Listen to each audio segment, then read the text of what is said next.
오늘은 2025년 마지막 예배인데요. 여러분과 함께 광야를 낭비하지 말라라고 하는 제목으로 함께 말씀을 나누려고 합니다. 말씀을 통하여 성령님께서 각자에게 들려주시는 그 세미한 음성을 듣는 시간이 되기를 바랍니다. 여러분 2025년이 시작된 지 엊그제 같은데 벌써 마지막 날이 되었습니다. 여러분 한 해 동안 어떻게 보내셨나요?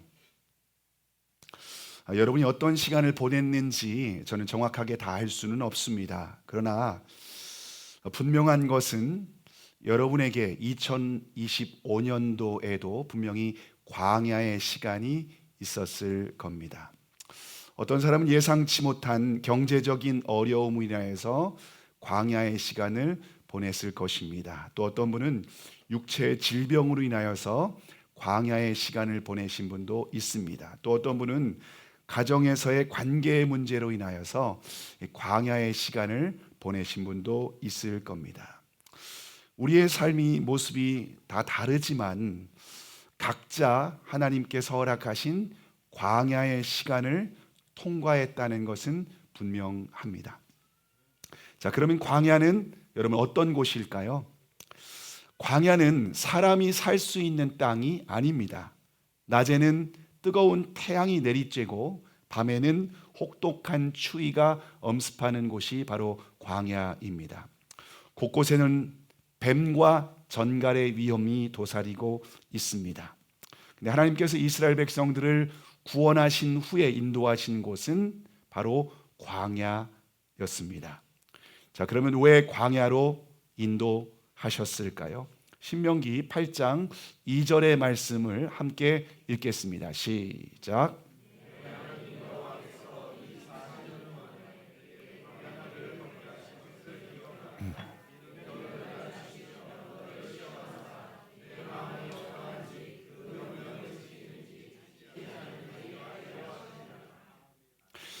자, 광야는 하나님의 백성을 낮추고 시험하는 장소다라고 말씀하고 있습니다. 왜냐하면 우리 안에 여전히 마귀의 종노릇하고 있는 옛 본성이 우리의 뼛속까지 물들어 있기 때문에 그렇습니다. 그래서 광야는 우리의 애굽의 가치관을 벗어버리는 장소입니다. 또한 거룩한 하나님의 백성으로서의 가치관을 배우고 훈련하는 장소가 바로 광야입니다. 하나님은 광야의 시간을 통해서 하나님의 백성을 다듬고 빚어가십니다. 자, 그러면 하나님께서 광야의 시간을 통해서 우리에게 가르쳐준 레슨은 무엇일까요? 우리가 광야의 시간을 통해서 하나님께서 우리에게 가르쳐준 것은 무엇일까요? 오늘 우리가 함께 읽은 민수기 21장은 이스라엘 백성들의 광야 여정 마지막 40년 끝에 있었던 사건을 기록하고 있습니다. 이제 가나안 땅에 들어가기 바로 직전에 있었던 사건이 오늘 본문에 기록을 하고 있습니다. 오늘 본문에 보시면 이스라엘 백성들이 40년 동안 훈련받은 것이 무엇인지를 우리에게 보여주고 있습니다. 자, 그러면 광야에서 배운 첫 번째 레슨은 무엇이었을까요? 첫 번째는 위기를 만났을 때 믿음으로 기도하는 겁니다. 위기를 만났을 때 믿음으로 기도하는 겁니다. 오늘 본문 1절의 말씀 1절을 우리가 함께 읽겠습니다. 시작. 네겝에 거주하는 가나안 사람 곧 아랏 왕이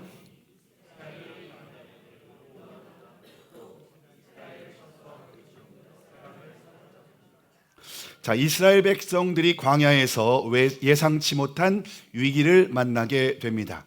네겝에 거주하는 가나안 사람 곧 아랏 왕이 이스라엘 백성 중에 뒤에서 처져 있는 사람들을 사로잡아 간 겁니다. 포로로 끌고 간 거죠. 갑자기 광야에서 예상치 못한 위기를 만나게 된 겁니다. 광야에서는 언제든지 우리가 예상치 못한 위기를 만날 수가 있습니다. 그런데 이스라엘 백성들이 예상치 못한 문제를 만났을 때 이전과는 완전히 다른 모습을 보여주고 있습니다. 광야의 초기에서는 위기를 만났을 때 어떻게 반응했죠? 모세와 하나님을 향해서 원망과 불평을 쏟아냈습니다. 그러나 40년의 광야 훈련을 통해서 하나님을 경험하게 됩니다. 자, 그랬을 때 위기를 만난 이스라엘 백성들을 어떻게 반응했을까요? 2절에 보시면 2절을 우리가 함께 읽겠습니다. 시작. 이스라엘이 여호와께 서운하여 이르되 주께서 만일 이 백성을 내 손에 넘기시면 내가 그들의 성읍을 다 멸하리이다. 자, 예상치 못한 위기를 만났지만 원망하지 않고 어떻게 했죠? 믿음으로 기도합니다. 믿음으로 기도합니다. 주께서 만일 이 백성을 내 손에 넘기시면 내가 그들의 성읍을 다 멸하겠습니다. 이스라엘 백성들은 광야의 시간을 통해서 하나님을 경험하게 됩니다. 애굽에서 10가지 재앙으로 바로 왕 밑에서 구원하시는 하나님의 능력을 경험했습니다. 홍해 바다가 앞을 가로막고 있을 때에 하나님께서 그 바다를 가르시는 것을 경험했습니다. 광야에서 매일 구름 기둥과 불 기둥으로 인도하시는 하나님의 은혜를 경험했습니다. 40년 동안 하루도 빠지지 않고 만나를 내려주시는 하나님의 신실하심을 경험했습니다. 이스라엘 백성들은 광야의 시간을 통해서 비로소 하나님께서 하늘과 땅의 모든 권세를 가진 주인이라고 하는 것을 경험하게 됩니다. 그래서 더 이상 문제 앞에서 원망하거나 불평하지 않습니다. 하나님께 기도합니다. 자, 이스라엘의 기도에 하나님께서 어떻게 응답하셨을까요? 3절의 말씀인데요. 우리가 3절을 함께 읽겠습니다. 시작.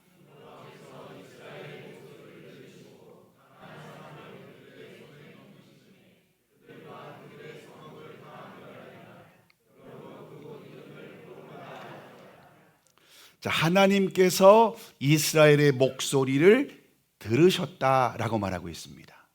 하나님께 기도하면 하나님은 그 목소리를 들으시고 응답하시는 분이신 줄 믿으시기를 바랍니다. 자, 그래서 이스라엘의 손에 아랏 왕과 그 성읍을 넘겨주셔서 그들이 그 성읍을 다 진멸하고 그 이름을 호르마라 했다고 했습니다. 이 호르마라고 하는 단어는 히브리어로 완전한 진멸이라고 하는 의미가 있습니다. 결국 그들은 위기를 만났지만 기도를 통해서 완전한 승리를 경험하게 된 줄 믿으시기를 바랍니다. 여러분, 저와 여러분의 삶에 예상치 못한 문제가 찾아왔을 때 어떻게 반응하고 계십니까? 광야에서 훈련받은 사람들은 원망과 불평을 하는 것이 아니라 기도를 합니다. 그러나 광야에서 훈련받지 못한 사람들은 본능적으로 원망하고 불평합니다.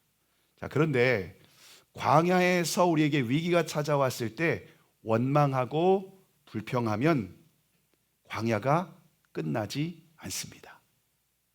계속해서 위기가 반복이 되는 겁니다.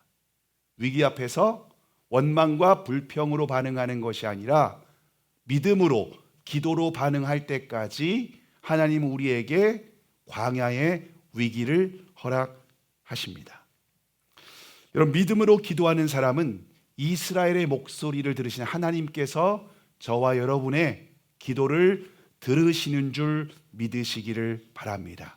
하나님께서 우리의 목소리를 들으실 때 우리의 힘과 지혜와 능력이 아닌 하나님의 능력으로 완전한 승리를 경험하게 될 것입니다.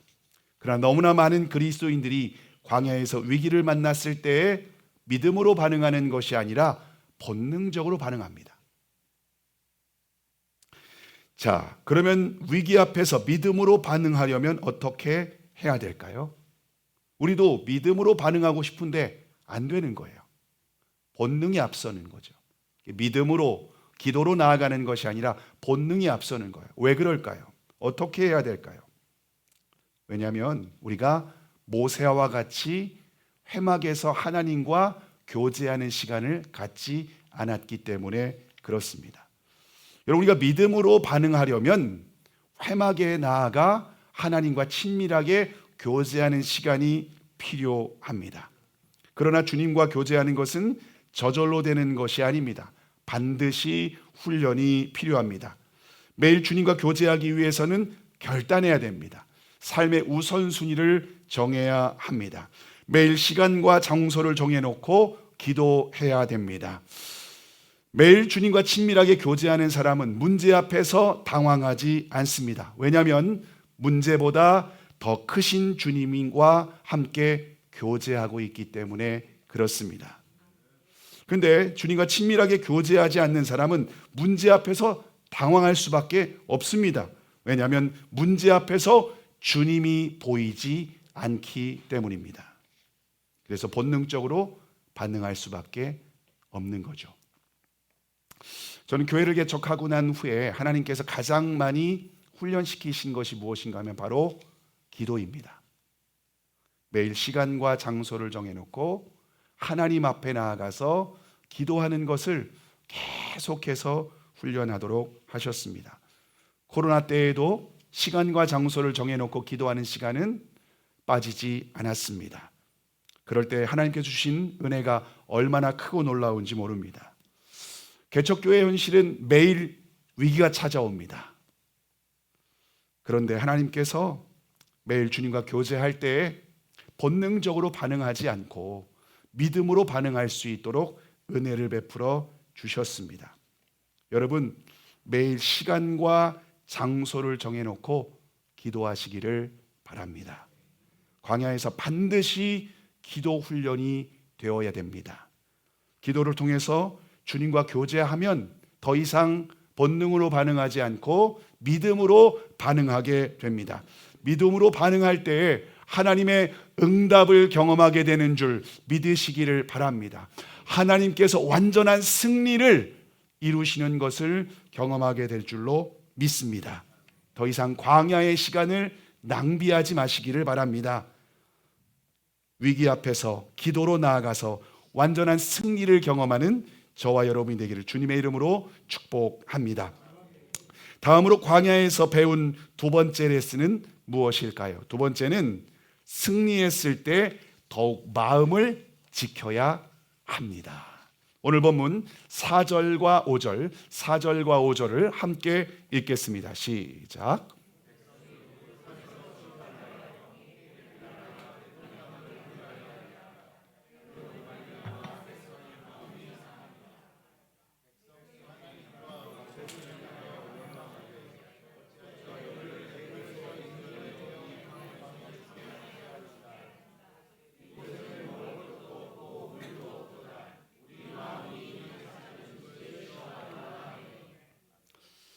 네, 이스라엘 백성들은 호르마에서 완전한 승리를 경험했습니다. 그런데 승리한 후에 영적으로 방심하게 됩니다. 그래서 또다시 넘어지는 것을 볼 수가 있습니다. 자, 그러면 왜 넘어졌을까요? 4절에 보시면은 길로 말미암아 백성의 마음이 상하니라. 마음이 상했다는 거예요. 근데 왜 마음이 상했어요? 길 때문에. 이스라엘 백성들이 먼저 가고자 했던 땅은 에돔 땅을 통과해서 왕의 대로로 가고자 원했습니다. 그것은 넓은 길입니다. 아주 시원한 길입니다. 아주 대로였습니다.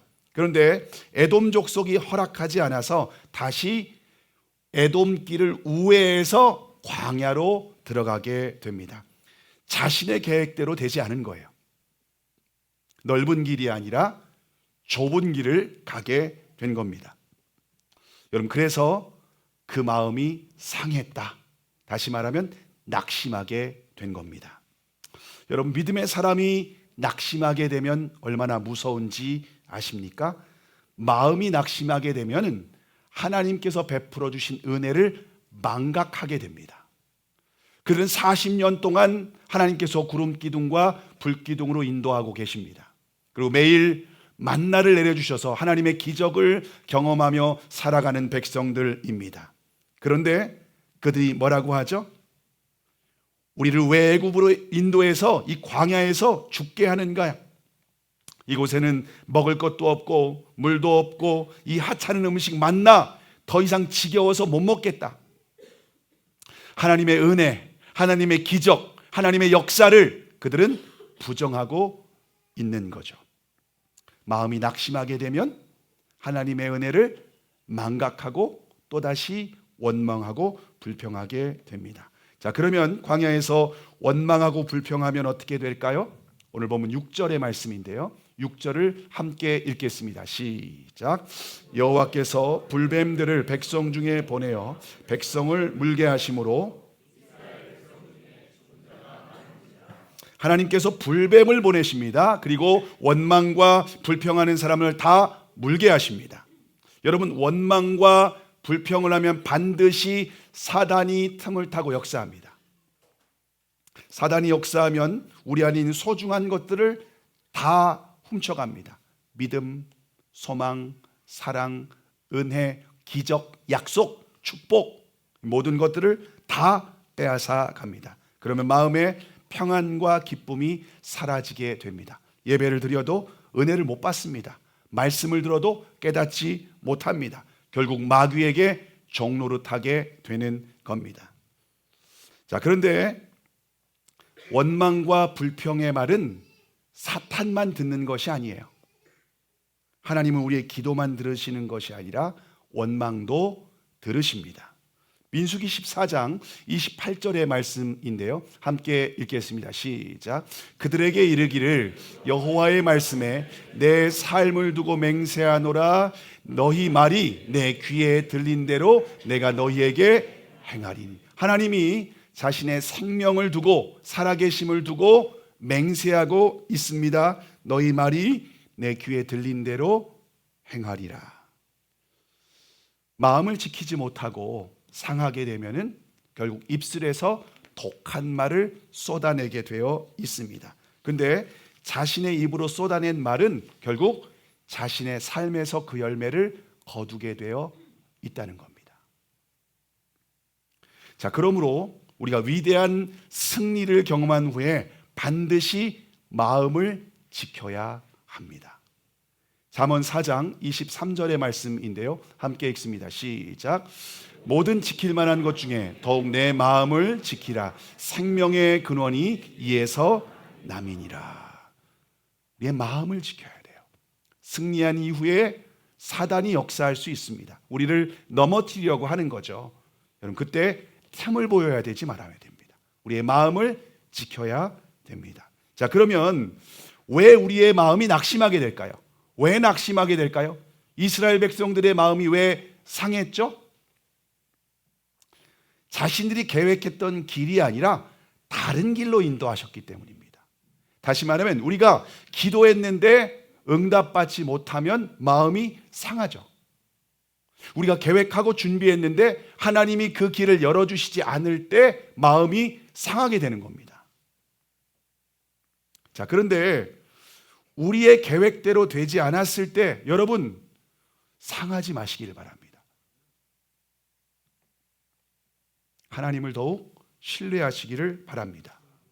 왜냐하면 민수기 21장에서 이들이 에돔 땅을 통과하지 않고 우회로 광야길로 걸었습니다. 그랬을 때 그들 앞에 있는 것이 무엇인가 하면은요, 아모리 왕 시온과의 전쟁이 있었습니다. 그리고 바산 왕 옥과의 전쟁이 있었습니다. 근데 그 두 나라를 아주 어렵지 않게 전쟁에서 승리하게 됩니다. 그리고 이스라엘 백성들이 가나안 땅에 들어가기 직전에 요단 동편에 있었던 르우벤 지파와 갓 지파와 므낫세 반 지파가 분배받은 땅이 바로 에돔길을 우회했을 때에 얻게 된 땅이었다는 겁니다. 하나님은 우리의 길을 막으실 때, 하나님은 우리의 기도에 응답하시지 않을 때 더 놀라운, 우리가 예상치 못한 더 큰 은혜를 예비하고 계신 줄 믿으시기를 바랍니다. 오늘 팝콘 간증 때 우리 이세영 자매가 간증을 했는데, 우리 세영 자매 가정에서 아이를 임신하게 해달라고 꽤 오랫동안 기도했습니다. 4년 기도했나요? 3년? 네, 3년간 기도했습니다. 3년 동안 기도하는데 다른 분들은 아이를 잘 낳고 그렇게 애들이 건강하게 성장하는 모습을 지켜봐야만 하는 그 마음을 우리가 다 어찌 알 수 있겠습니까? 그래서 정말 하나님 앞에 눈물을 흘리며 울부짖는 그런 기도를 제가 옆에서 많이 지켜볼 수 있었습니다. 근데 하나님이 응답하시지 않는 거예요. 그래서 저도 너무 속상해서 하나님 앞에 계속해서 중보하며 기도했습니다. 하나님 왜 응답하시지 않죠? 왜 응답하시지 않죠? 근데 하나님은 하나님의 때에 응답하신 줄 믿으시기를 바랍니다. 네, 어떻게 응답하셨죠? 쌍둥이로 응답하시지 않습니까? 하나님의 때에 하나님께서 우리가 계획한 것이 아니라 하나님께서 막으셨어요. 나는 지금이라고 하는데 하나님은 아니야 라고 해서 우리의 길을 열어주시지 않았습니다. 그런데 하나님은 더 좋은 것을 예비하고 계신 줄을 믿으시기를 바랍니다. 이스라엘 백성들이 길로 인하여 마음이 상할 필요가 없다는 거예요.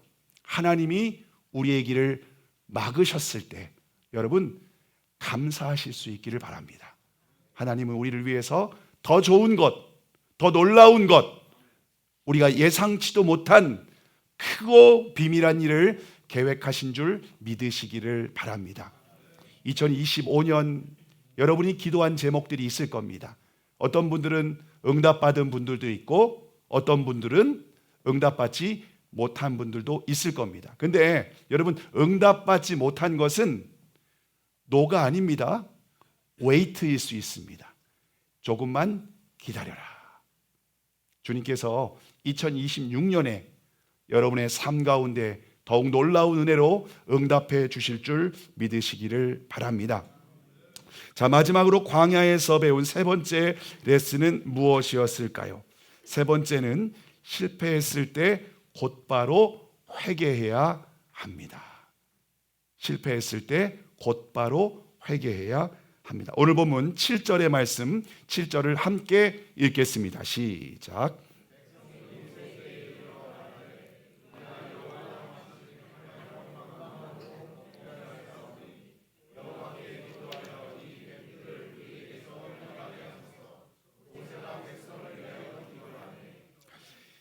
자, 이스라엘 백성들이 실패하고 넘어졌습니다. 그런데 넘어진 자리에 그 자리 그대로 머물러 있지 않았습니다. 곧바로 회개하며 모세에게 중보 기도를 요청합니다. 저와 여러분도 언제든지 실패할 수 있습니다. 왜냐하면 우리는 연약한 죄인이기 때문입니다. 아무리 믿음이 좋은 사람이라고 할지라도 죄를 짓게 됩니다. 아브라함도 죄를 지었습니다. 모세도 죄를 지었습니다. 다윗도 죄를 지었습니다. 근데 죄를 짓고 끝나지 않았습니다. 곧바로 회개한 줄 믿으시기를 바랍니다. 여러분, 우리가 죄를 지었을 때 어떻게 회복되어야 되는지, 우리가 넘어졌을 때 어떻게 다시 일어설 수 있는지 그 방법을 아는 것이 너무나도 중요합니다. 우리가 실패했을 때 다시 일어서는 길이 바로 회개입니다. 이스라엘이 광야에서 실패했을 때 배운 것이 바로 회개라는 겁니다. 자신의 죄를 인정하고 하나님을 향하여 방향을 돌이키는 겁니다. 우리가 회개하면 하나님께서 다시 회복의 은혜를 주시는 줄 믿으시기를 바랍니다. 자, 그러면 우리를 어떻게 회복시켜 주실까요? 어떻게 회복시켜 주실까요? 오늘 본문 8절과 9절의 말씀, 8절과 9절을 함께 읽겠습니다. 시작.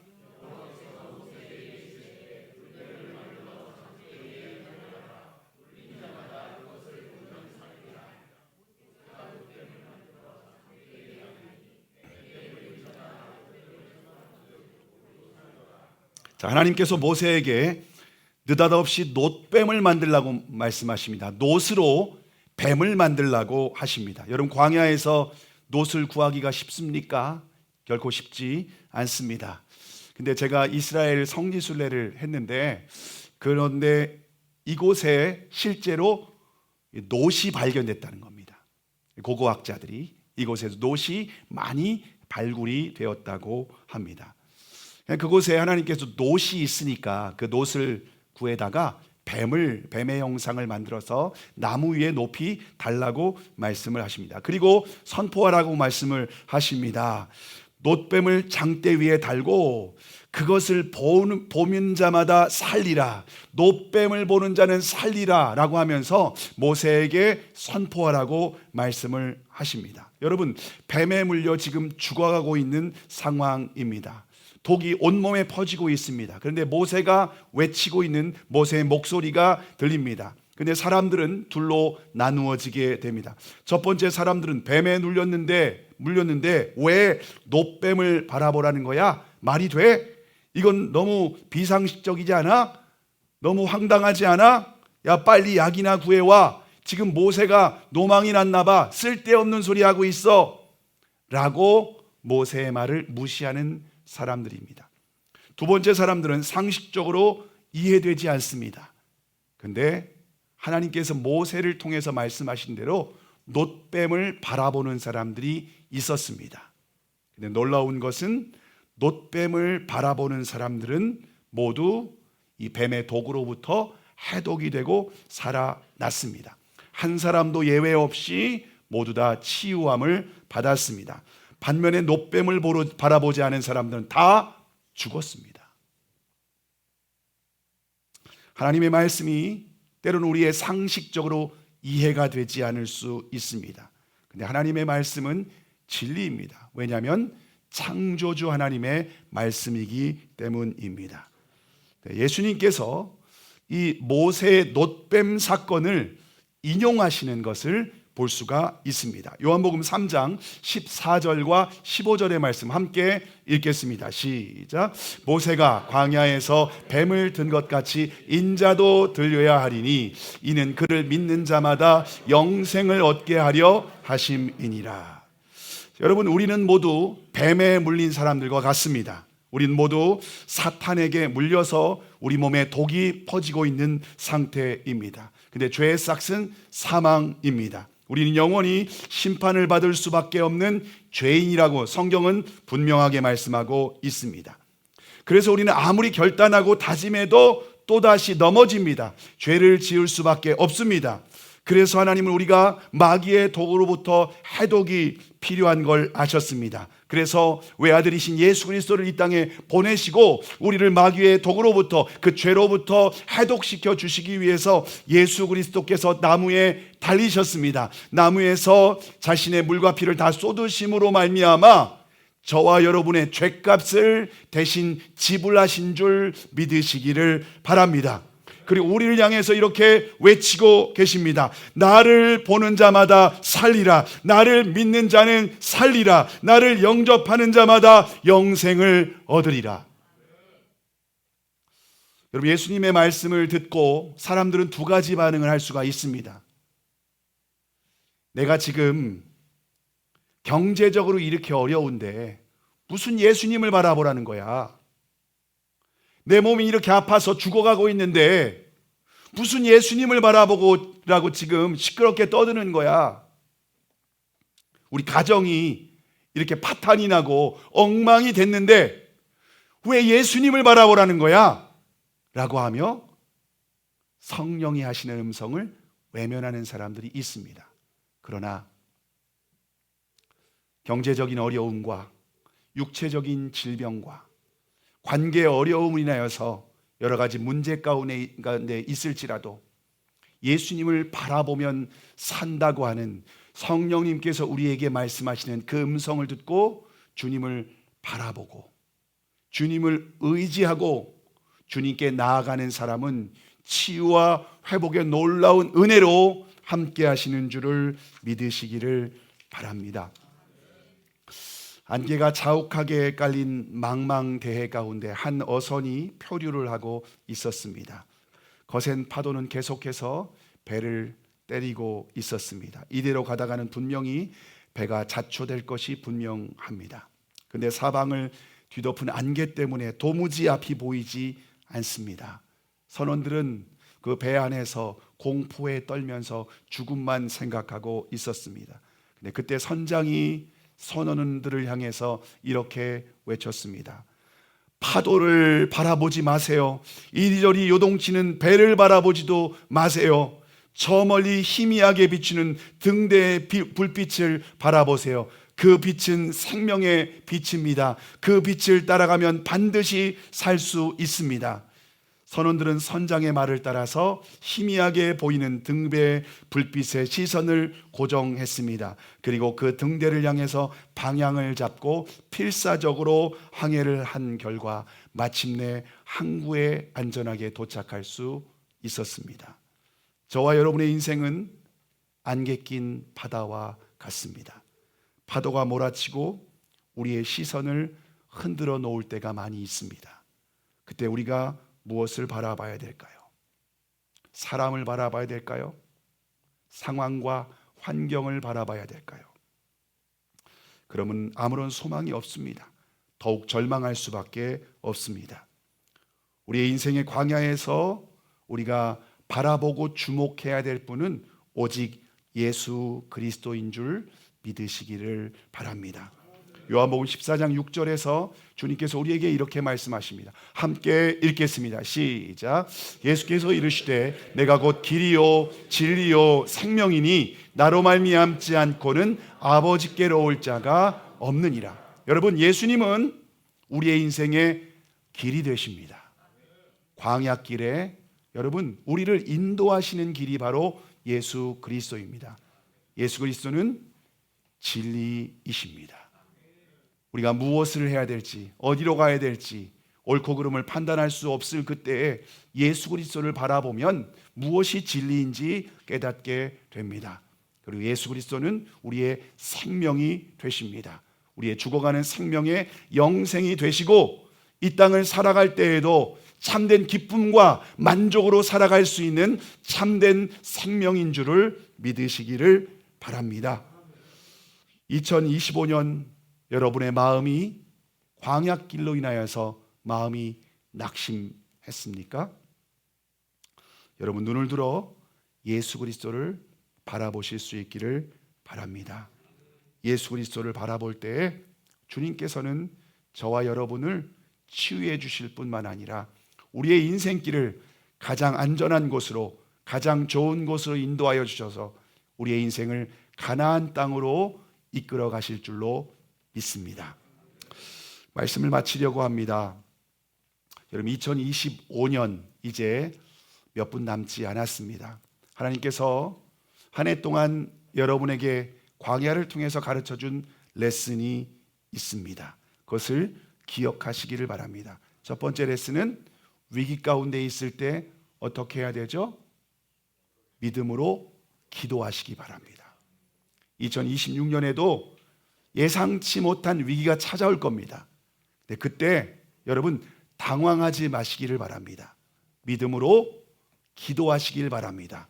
그럴 때 여러분의 인생 가운데 완전한 승리를 경험하게 될 줄로 믿습니다.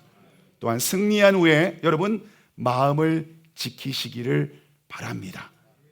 우리가 선줄로 생각하는 자는 넘어질까 조심하라. 주님 우리에게 말씀하고 있습니다. 겸손하게 승리했다고 자만하지 말고 끝까지 마음을 지키고 주님을 바라보실 수 있기를 바랍니다. 마지막으로 실패했다면 여러분 곧바로 회개하시기를 바랍니다. 회개하면 회복이 됩니다. 여러분, 우리의 시선을 주님이 아닌 다른 것에 빼앗겼다면 이제 주님만 바라보시고 2026년도를 시작하실 수 있기를 바랍니다. 더 이상 광야의 시간을 낭비하지 않기를 바랍니다. 주님의 레슨이 여러분에게 끝나지 않으면 광야는 끝나지 않습니다. 주님께서 우리의 삶에 광야의 레슨을 끝내고 이제는 2026년 저와 여러분이 가나안 땅에 들어가서 주님과 동행하며 적과 꿀이 흐르는 가나안 땅에서 풍성한 은혜와 축복을 누리는 저와 여러분이 되기를 주님의 이름으로 축복합니다.